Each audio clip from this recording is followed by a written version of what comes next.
back to Casey's Crazy Ideas. Today I am doing pads and rotors on an 03 Hummer H2. It's actually mine. I already did the wheel bearing on the other side, so let's get started here. From what I understand, these are the original pads and rotors. Take these and beat these clips off with a chisel, just break them off. You know, nothing fancy.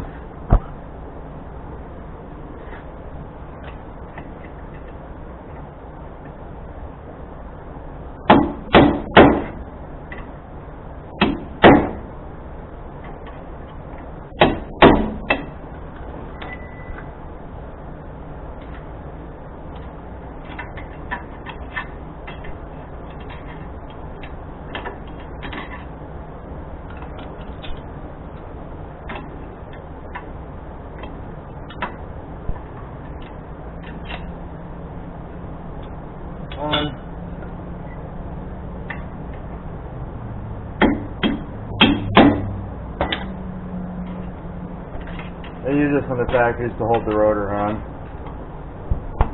They're a one-time use, as far as I'm concerned. If you really want to put them back on, and you want to spend the time, go for it. It ain't worth the time. So I did that. I'm going to turn the wheel all the way to the left.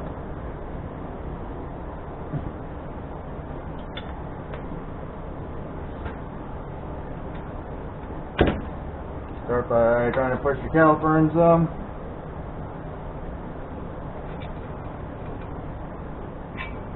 Basically just prying through the inspection hole against the rotors and just pulling it to push them in. If your pistons aren't seized up, they'll go in fairly nice. If your pistons have had better days, they may not go in so easy. An 18 millimeter. Assuming that you don't have the Torx in the back, which I believe those are like a T50 or a 55. But this process is the same thing on your Silverados. Because this basically is a Silverado Chevy system. It's just it's redesigned it for the Hummer stuff. There's one. Not much grease on it.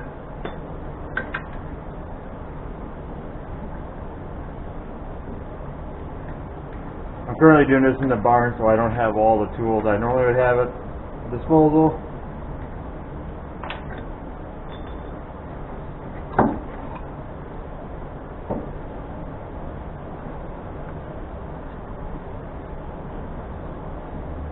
And the next part here,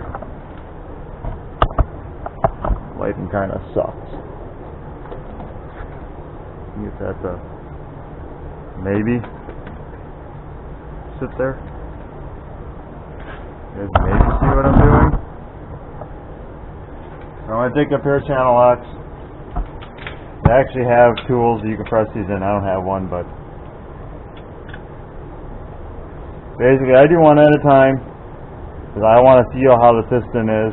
Because one piston sometimes can hang up a little more than the other. Other ones, you know, sometimes you can just press them both in one shot with the pad.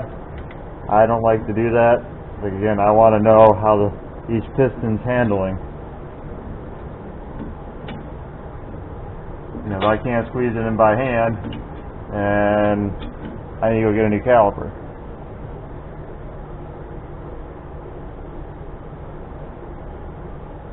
And everybody's got their own thing on opening up bleeders and all that type of stuff, but I've never had a problem doing this.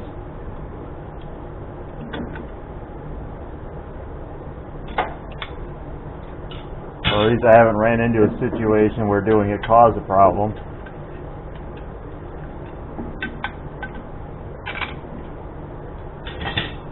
Alright, and then on the back side of this bracket there are two big bolts. You can see them right there. Those are 21 millimeter.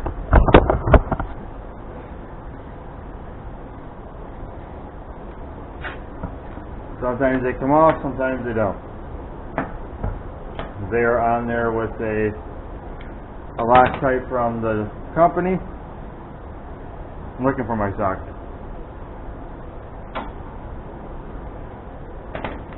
So then you gotta use a torch to heat the stuff up to get it off.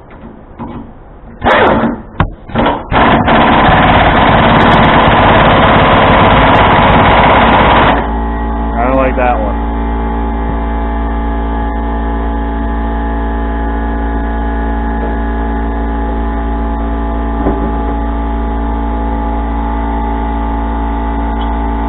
And that was not because my gun doesn't have a lot of power either.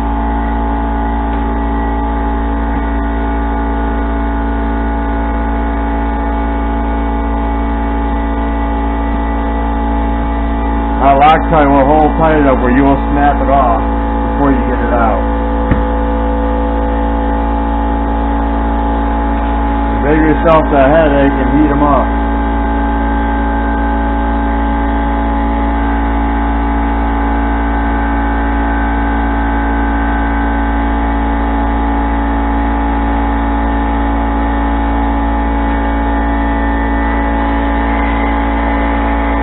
I'm not a very big believer in penetrating oil either.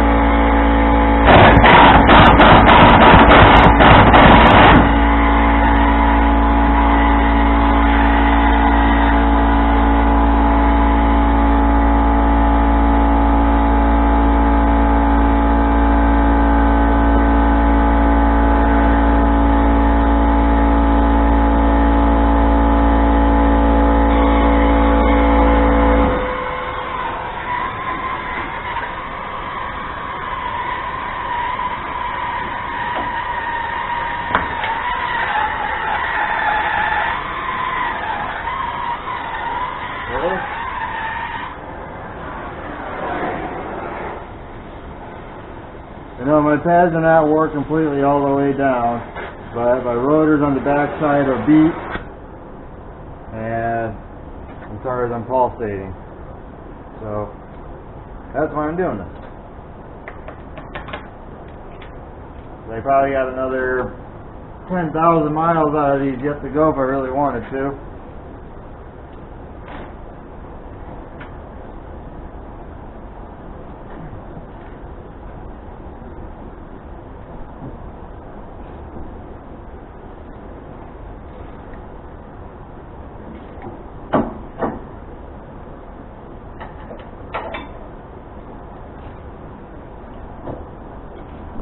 I'm getting in the way here, but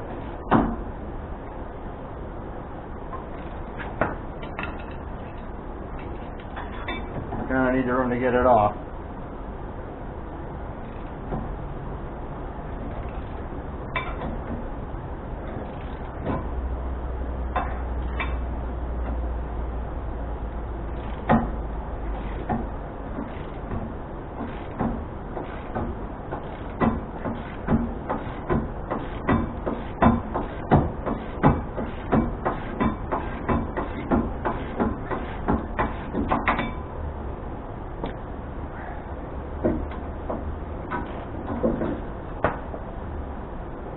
Yeah, don't go get yourself a bigger baker bar and big pieces of pipe, and because all you're going to do is just make yourself a worser day.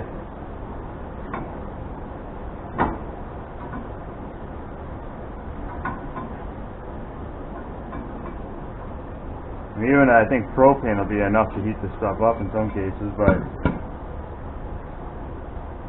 that Loctite right there is like basically a small weld.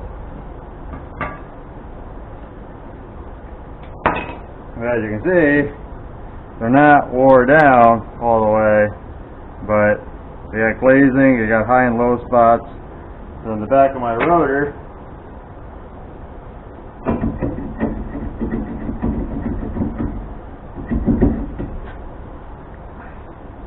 you can see all that. That's my rotor lining gone.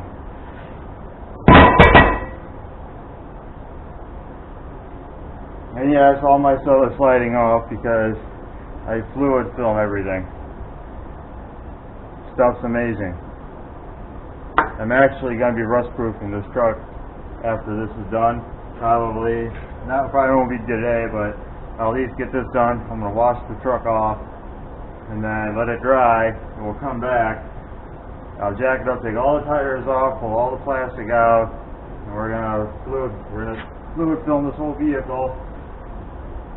Sorry, I don't have any problems.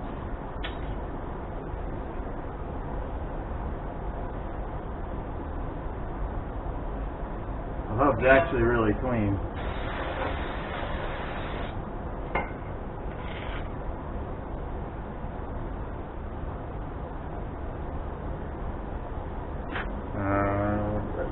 No idea where the right one. Did it not come with me? No. I just spray it on.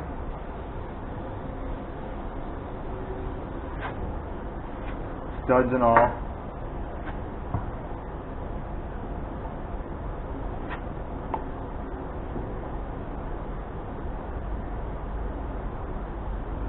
I like to grease my caliper. Basically, anything that touches the pad, I basically will grease. Yes, I'm a little messy at it, but frankly, I really don't care. Because it won't squeak when I'm done, it won't get stuck. Not like that, but my brush is pretty well seen better days. And then this part here, we're going to knock these clips off and clean these up. Now I use a file. You can use a sandblaster, wire wheel. Wire wheel I don't recommend. It just shines up the rust.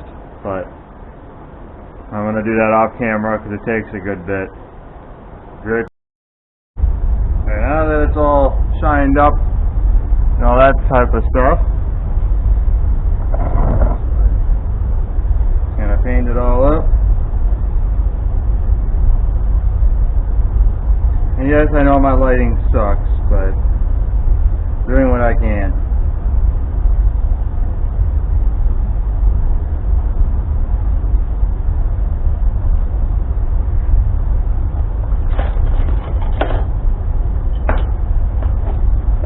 I'm just using Power Stop Evolution ceramic coated, or ceramic brakes I should say. I could have got like drilled and slotted rotors or something like those along those lines, but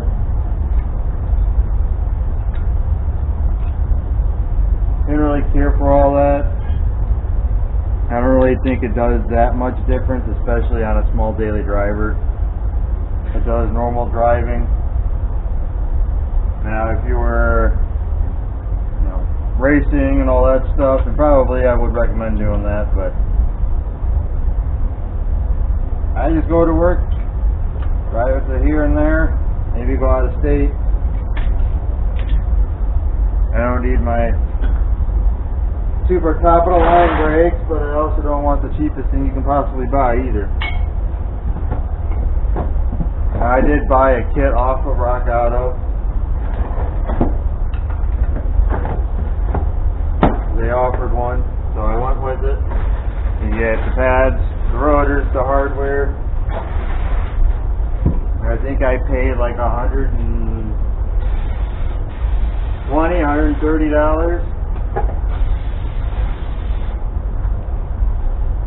which isn't bad, considering the local parts store wanted $75 a rotor and $50 plus for my pads. I'm not putting that much money in a rotor. When you're talking over $200 just in pads and rotors, I don't think so. Their rotor ain't any more special than the next guy's. Now, unless you get the ones that are coated, which those are nice. But if you ain't buying a coated rotor or something that has some sort of rust resistant to it, I wouldn't waste the money.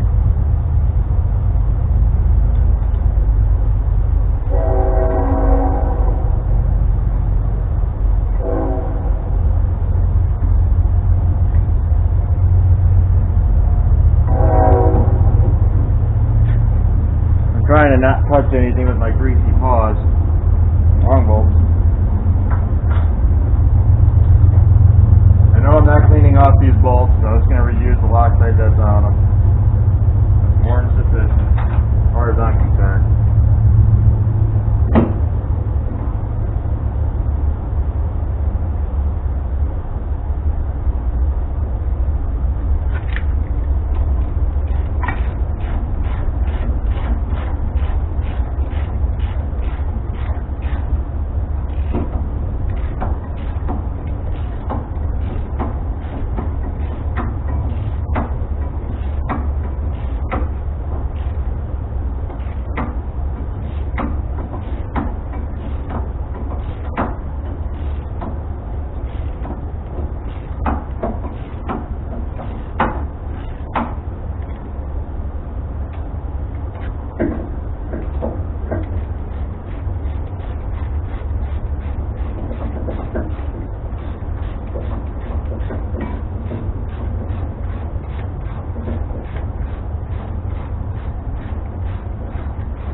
All I gotta do is get the torque specs and we can torque them down. Be right back.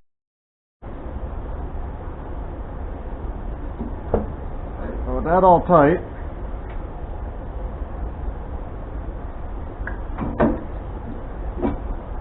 obviously you gotta look up what your specs are for your particular vehicle.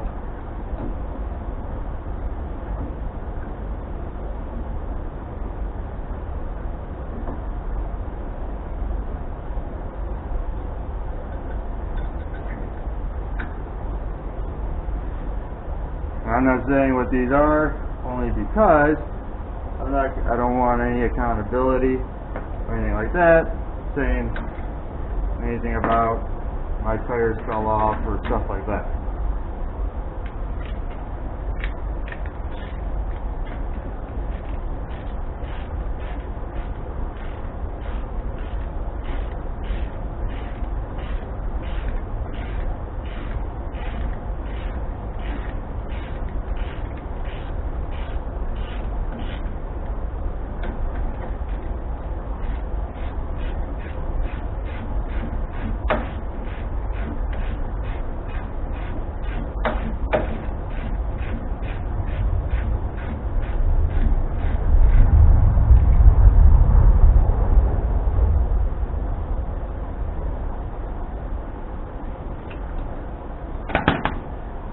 That's pretty much it. Everything moves. And